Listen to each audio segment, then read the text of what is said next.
ಬಿಟ್ಟು ಸ್ವಲ್ಪ ಅಲ್ಲಲ್ಲ, ನಾವು ಈ ಒಳಗಿರೋ ರಾಜಕೀಯ ಬಿಟ್ಟು ಸ್ವಲ್ಪ ವೈಡರ್ ಪರ್ಸ್ಪೆಕ್ಟಿವ್ ಅಲ್ಲಿ ನೋಡೋ ಪ್ರಯತ್ನ ಮಾಡಿದ್ರೆ, ಅಮೆರಿಕದಲ್ಲಿ FCRA ಅಂತ ಹೇಳಿ ಭಾರತದಲ್ಲಿ ಪ್ರಸ್ತಾಪ ಆಗ್ತಾ ಇದ್ದ ಹಾಗೆ ಎಣ್ಣೆ ಸಿಗಕಾಯ್ತಾರೋ ಇರೋ ರಿಪಬ್ಲಿಕನ್ ಮತ್ತೆ ಡೆಮೋಕ್ರೆಟಿಕ್ ಎಲ್ಲರೂ ಒಂದಾಗಿ ಸೇರಿ ಇದನ್ನ ವಿರೋಧ ಮಾಡ್ತಾರೆ. ವೈ?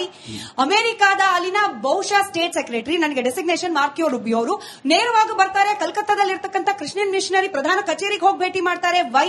ಇದನ್ನ ಪ್ರಶ್ನೆ ಮಾಡಬೇಕಾಗಿರೋದು ಪಕ್ಷಾತೀತವಾಗಿ ಭಾರತೀಯರಾಗಿ ನಮ್ ಎಲ್ಲರ ಕರ್ತವ್ಯ ಅಲ್ವಾ? ಭಾರತದಲ್ಲಿ ತರಲಿಕ್ಕೆ ಹೊರಟಿರುವ FCRA ತಿದ್ದುಪಡಿ ಅಮೆರಿಕಕ್ಕೆ ಯಾಕೆ ಭಯ ಹುಟ್ಟಿಸ್ತಾ ಇದೆ? Why is America opposing this? ಪ್ರಶ್ನೆ ಇದನ್ನು ಮಾಡಬೇಕಲ್ವಾ? ಒಂದೇ ಒಂದು ಡಯಲ್ ಮಾಡಿದ್ರೆ ಟ್ರಂಪ್ ರೆಸ್ಪಾನ್ಸಿಬಲ್ ಉತ್ತರ ನಿರೀಕ್ಷೆ ಮಾಡ್ತೀನಿ. ಅಲ್ಲಿ ನಡೀತಾ ಇರೋ ಅಮೆರಿಕದಲ್ಲಿ ಏನ್ ವಿದ್ಯಮಾನ ನಡೀತದೆ, ಅದು ಪೋಪ್ ಏನಾದ್ರು ಮನಸ್ಸಿಗೆ ಬೇಜಾರಾಯ್ತಾ, ಎಲ್ಲಾ ವರ್ಲ್ಡ್ ವೈಡ್ ಕ್ರಿಶ್ಚಿಯನ್ಸ್ ಏನೋ ಬೇಜಾರಾಯ್ತಾ, ಅದ್ರ ಬಗ್ಗೆ ಚರ್ಚೆ ಇಲ್ಲ. ನಾನು ಹೇಳ್ತಾ ಇದ್ದೀನಿ, ನಮ್ಮ ದೇಶದಲ್ಲಿ ಅಲ್ಲಿನ ಕ್ರಿಶ್ಚಿಯನ್ಸ್ ಮನಸ್ಸಿಗೆ ನನಗೆ ಗೊತ್ತಿಲ್ಲ. ನಾವು ಭಾರತದ ಕ್ರಿಶ್ಚಿಯನ್ಸ್ ಭಾರತೀಯರು, ಭಾರತದ ಮುಸಲ್ಮಾನರು ಭಾರತೀಯರು, ಭಾರತದ ಹಿಂದೂಗಳು ಭಾರತೀಯರು. ಯಾರಿಗೂ ಕೂಡ ನೀವು ಡಿವೈಡ್ ಅಂಡ್ ರೂಲ್ ಮಾಡಬೇಡಿ. ನಿಮ್ಮ ಕಾನೂನು ಏನ್ ಮಾಡ್ತಾ ಇದೆ ಅಂದ್ರೆ, ನೀವು ಯಾರನ್ನೋ ತುಳಿಲಿಕ್ಕೋಸ್ಕರ ಒಂದು ಸಮುದಾಯವನ್ನ, ಒಂದು ಧರ್ಮನ, ಅಥವಾ ಯಾರು ಈ ದೇಶಕ್ಕೆ ಅವರು ಕೂಡ ಕಾಂಟ್ರಿಬ್ಯೂಷನ್ ಇದೆ, ಈ ಸ್ವತಂತ್ರಕ್ಕಾಗ್ಲಿ ಈ ದೇಶದ ಶಿಕ್ಷಣ ವ್ಯವಸ್ಥೆಗಾಗ್ಲಿ ಕಾಂಟ್ರಿಬ್ಯೂಷನ್ ಇದೆ, ಅವರಿಂದನೇ ಎಲ್ಲ ಇದೆ ಅಂತ ಹೇಳ್ತಾ ಇಲ್ಲ. ಸ್ವತಂತ್ರ ಬಂದ ಮೇಲೆ ಈ ಭಾರತ ಸರ್ಕಾರ, ಈ ರಾಜ್ಯ ಸರ್ಕಾರಗಳು ತಾವು ಕೂಡ ಕಷ್ಟಪಟ್ಟು ಈ ದೇಶವನ್ನ ಇಲ್ಲಿ 80% ಸಾಕ್ಷರತೆ ತೆಗೆದುಕೊಂಡು ಬಂದಿದ್ದಾರೆ. ಈ ರೀತಿಯ ಶಿಕ್ಷಣ, ಉದ್ಯೋಗ, ವೈದ್ಯಕೀಯ, ಆಸ್ತಿ ಎಲ್ಲ ಕೊಟ್ಟಿರ್ತಕ್ಕಂಥದ್ದು, ವಸತಿ ಕೊಟ್ಟಿರ್ತಕ್ಕಂಥದ್ದು ಸಂವಿಧಾನದ ಪ್ರಕಾರವಾಗಿ.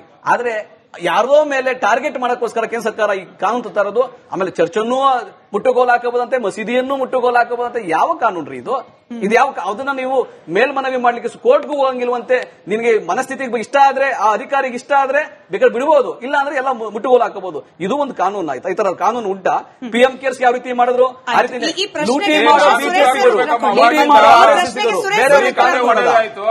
ಸುರೇಶ್ ಸರ್ ಉತ್ತರ ಕೊಡ್ಲಿ ಇದಕ್ಕೆ. ಹಿಂಗೊಂದು ಅವಕಾಶ ಇದೆಯಾ ಸರ್ ಕಾನೂನಲ್ಲಿ? ನನಗೆ ಇಷ್ಟ ಬಂದವ್ರು ನಾನು ಸ್ಪೇರ್ ಮಾಡ್ತೀನಿ, ನನಗೆ ಇಷ್ಟ ಆಗದೆ ಇದ್ದವ್ರನ್ನ ನಾನು ಟಾರ್ಗೆಟ್ ಮಾಡ್ತೀನಿ, ಹಿಂಗೆ ಕಾನೂನು ಇದನ್ನ ವಿಚಾರ ಮಾಡೋದು ಯಾವಾಗಂದ್ರೆ ನಾವು ಜುಡಿಷಿಯರಿನ ನಂಬಲ್ಲ ನಾವಾಗ ಅಲ್ವಾ? ಜಡ್ಜ್ ಒಬ್ಬರೇ ಕೂತಿರ್ತಾರೆ, ಅವನು ನನ್ನ ಪರವಾಗಿ ಜಡ್ಜ್ಮೆಂಟ್ ಕೊಡ್ತಾನೆ, ಪರವಾಗಿ ಜಡ್ಜ್ಮೆಂಟ್ ಕೊಡಲ್ಲ ಅಂತ. ಯಾವುದೇ ಒಂದು ಪ್ರೋಸೆಸ್ ಫಾಲೋ ಮಾಡೋದಕ್ಕಿಂತ ಮುಂಚೆ FCRA ಅನ್ನೋದು ಒಂದು ಕಮಿಟಿ ಇದೆ, ಟೀಮ್ ಇದೆ. ಅಲ್ಲಿಗೆ ನಾನು ಒಂದು ಅಪ್ಲಿಕೇಶನ್ ಕೊಡ್ತೀನಿ. ಎಕ್ಸಾಂಪಲ್ ಅನ್ಕೊಳ್ಳೋಣ, ಈಗ ರಿಪಬ್ಲಿಕ್ ಟಿವಿ ಫೌಂಡೇಶನ್ ಅಂತಾನೆ ಒಂದು ಟ್ರಸ್ಟ್ ಮಾಡ್ತೀವಿ. ಈಗ ನೀವು ಡೊಮೆಸ್ಟಿಕ್ ಫಂಡ್ ತಗೋತಾ ಇದ್ದೀರಾ, ಯಾರು ತೊಂದರೆ ಇಲ್ಲ. ಯಾವಾಗಿಂದ ನಿಮ್ಗೆ ಟ್ರಂಪ್ ಅವರು ದುಡ್ಡು ಹಾಕ್ತೀನಿ ಅಂತ ಹೇಳ್ತಾರೋ, ಆ ದುಡ್ಡು ಬರೋದಕ್ಕಿಂತ ಮುಂಚೆ ನೀವು FCRA ಇಂದ ರಿಜಿಸ್ಟ್ರೇಷನ್ ತಗೋಬೇಕು. ರಿಜಿಸ್ಟ್ರೇಷನ್ ತಗೊಳ್ಳುವಾಗ ನೀವು FCRA ಅಪ್ಲಿಕೇಶನ್ ಮಾಡಬೇಕು, ಅದಕ್ಕೆ ರೆಗ್ಯುಲರ್ ಕಾಂಪ್ಲೈನ್ಸ್ ಡಾಕ್ಯುಮೆಂಟೇಶನ್ ಪ್ರೊಸೀಜರ್ ಕೊಡಬೇಕು. ಅವ್ರು ಕೊಟ್ಟ ಮೇಲೆ ನೋಡಪ್ಪ, ಇದರಲ್ಲಿ ನೀವು ಕೊಟ್ಟಿರೋ ಡಾಕ್ಯುಮೆಂಟೇಶನ್ ಅಲ್ಲಿ ಕೆಲವೊಂದು ಶಾರ್ಟ್ ಕಮಿಂಗ್ಸ್ ಇದೆ, ಇದನ್ನ ನೀವು ಪೂರ್ತಿ ಮಾಡಿ ಕೊಡಿ, ಇಲ್ಲ ಇದನ್ನೇನಿದೆ ಎಕ್ಸ್ಪ್ಲನೇಷನ್ ಕೊಡಿ ಅನ್ನೋ ಒಂದು ಹಿಯರಿಂಗ್ ಇಲ್ದಿರಾ ಯಾವುದು ನಡೆಯೋದು. ಹಿಯರಿಂಗ್ ಕೊಟ್ಟ ಮೇಲೆ ಒಂದು ಜಡ್ಜ್ಮೆಂಟ್ ಕೊಡ್ಬೇಕಲ್ವಾ? ಜಡ್ಜ್ಮೆಂಟ್ ಕೊಡ್ಲೇಬೇಕು. ಜಡ್ಜ್ಮೆಂಟ್ ಕೊಟ್ಟಿದ್ನ ನಮ್ಮ ನಟರಾಜ್ ಗೌಡ್ರು ಹೇಳ್ತಾ ಇರೋದೇನೋ ಅದನ್ನ ಅಪೀಲ್ ಮಾಡ್ಲಿಕ್ಕೆ, ಅಂದ್ರೆ ಅಪೀಲಬಲ್ ಅಥಾರಿಟಿ ಇಲ್ಲ ಅಂತ ಹೇಳೋದು ಒಂದು ವಿಚಾರ. ಇದು ಲಾಲಿ ಹೇಳ್ತಿರೋದು ಸತ್ಯವೇ. ಅಪೀಲಬಲ್ ಯಾಕೆ ಅನ್ನೋದನ್ನ ವಿಚಾರ ಮಾಡಬೇಕು. Again it ends up into going into a dispute. ಈಗ ಫಸ್ಟ್ ಥಿಂಗ್, ನೀವು ಡೊಮೆಸ್ಟಿಕ್ ಆಕ್ಟಿವಿಟಿ ಮಾಡೋದಕ್ಕೆ ಎಲ್ಲೂ ರೆಸ್ಟ್ರಿಕ್ಷನ್ ಇಲ್ಲ. ಎಲ್ಲಿ ನೀವು ಫಾರಿನ್ ಫಂಡ್ ಬರ್ತಾ ಇದೆ ಅದ್ರ ಒಂದು. ಎರಡನೇ ವಿಚಾರ, ನಿಮಗೆ ನೀವು ಫಸ್ಟ್ ದುಡ್ಡು ತಗೊಳ್ಳೋದನ್ನ, ಯಾವ್ದು ದುಡ್ಡು ತಗೊಂಡಿದ್ದೀರಲ್ಲ ಅದು ನಿಮಗೆ ರಿಸರ್ವ್ಡ್ ಅಕೌಂಟ್ಗೆ ಹೋಗುತ್ತೆ. ಅಲ್ಲಿಂದ ನೀವು ಯುಟಿಲೈಸೇಷನ್ ಮಾಡಿದ್ರೆ ನಿಮ್ ರೆಗ್ಯುಲರ್ ಅಕೌಂಟ್ ಫಂಡಿಂಗ್ ಬರ್ತದೆ. ಸೊ ರೆಗ್ಯುಲೇಟರಿ ನಾರ್ಮ್ಸ್ ಇದ್ದಾಗ ಅಥಾರಿಟಿ ಯಾರು ಈ ಸರ್ಟಿಫಿಕೇಟ್ ನ ಅಪ್ರೂವ್ ಮಾಡಬೇಕೋ ರಿಜೆಕ್ಟ್ ಮಾಡಬೇಕು ಅನ್ನೋದು ಅದು ಒಬ್ಬ ಮನುಷ್ಯ ತರಲ್ಲ.